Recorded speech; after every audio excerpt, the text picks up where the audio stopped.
Bago ang lahat, i-congratulate lang kita kasi nga yung mindset mo sa mga oras na to is hindi yung pagiging kampante, hindi yung pagiging nagre-rely ka lang sa komportableng buhay.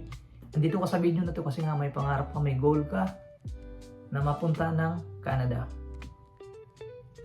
So, huwag na natin patagalin pa. I-share ko sa iyo kung ano yung agency ko pumunta dito sa Canada. Itong agency na to actually, siguro iba sa karamihan sa inyo narinig nito. Kasi nga sikat na sikat to sa Pilipinas and walang bayad. Di naman totally zero kasi nga nagastos ko dito is 13,300 sa medical. Labas mo na yung mga pamasahe, pang photocopy ng documents, pang load kasi kailangan mo ng internet connection araw-araw kasi nga kailangan mo mag-check ng emails, mag-check ng Skype, kailangan online ka sa Messenger kasi nga contact kayo palagi ng project officer. Yun. So actually di lang to nag-iisa sa Pilipinas, may iba pa siyang mga kapares na agency na halos pares yung service na ginagawa nila.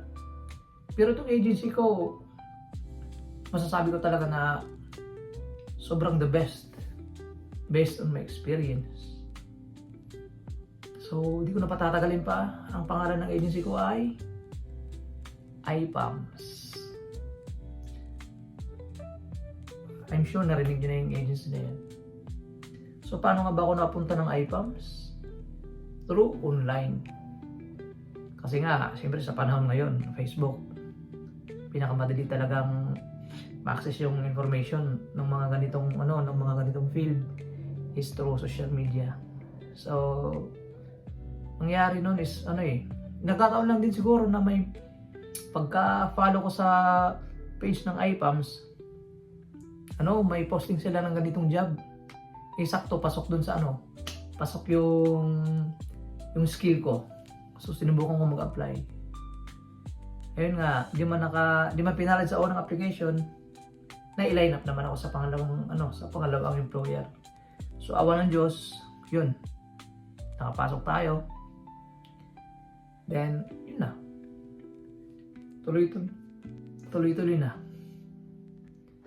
Di kayo lugi sa iPAMS kasi nga yung mga project officer nila is mababait. Tsaka hindi kayo i-delete sa application. Lahat ng update na nagaganap is i-inform kayo halos araw-araw. Tsaka medyo stricto lang yung mga project officer nila pero mababait yung mga yun.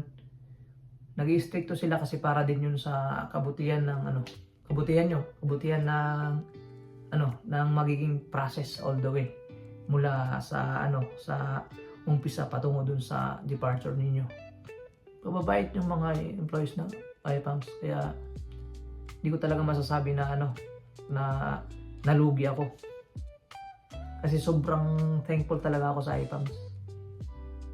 Kaya sa mga nangangarap na mapunta ng Canada, check nyo yung page ng iPAMS. Ilalagay ko na rin dito sa ilalagay ko na rin sa baba yung description ng or yung link ng nila, page nila. And i-follow nyo na lang din sila para updated kayo sa mga bagong job postings nila. And yun lang. Good luck sa'yo. Tuloy-tuloy lang, laban lang. Medyo mahirap yung magiging proseso mo. Pero tuloy mo lang yan. Galing ako dyan. Tsaka samahan mo ng dasal. Walang imposible sa dasal. Good luck, kaibigan. Peace.